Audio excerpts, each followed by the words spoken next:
ஆச்சி பாதாம் ட்ரிங்க். ஆச்சி பாதாம் ட்ரிங்க் ஒன்னு வாங்கினா ஒன்னு ஃப்ரீ.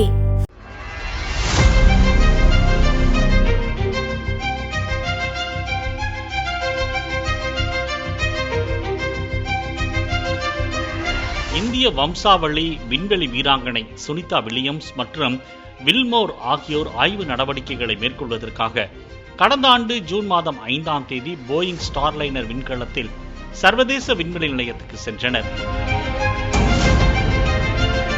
விண்கலத்தில் தொழில்நுட்ப கோளாறு ஏற்பட்டதன் காரணமாக இருவரும் சர்வதேச விண்வெளி மையத்திலேயே தங்க வேண்டிய சூழல் ஏற்பட்டது. இதனால் இருவரையும் பூமிக்கு அழைத்து வரும் முயற்சியில் நாசா ஈடுபட்டது. எலான் மஸ்கிற்கு சொந்தமான ஸ்பேஸ் எக்ஸ் டிராகன் விண்கலத்தின் மூலம் மார்ச் 16ஆம் தேதி இருவரும் பூமிக்கு அழைத்து வரப்படுவார்கள் என்று நாசா அண்மையில் அறிவித்தது.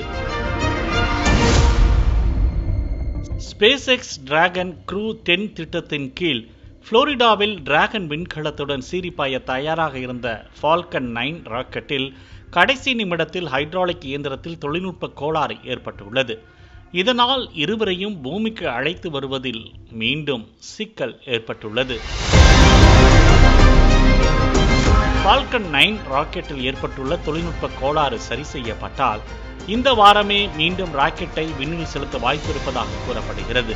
இந்நிலையில் இருவரும் 281 நாட்களாக பூமிக்கு திரும்ப முடியாமல் விண்வெளியில் தவித்து வருகின்றனர். ஆச்சி பாதாம் ட்ரிங்க்.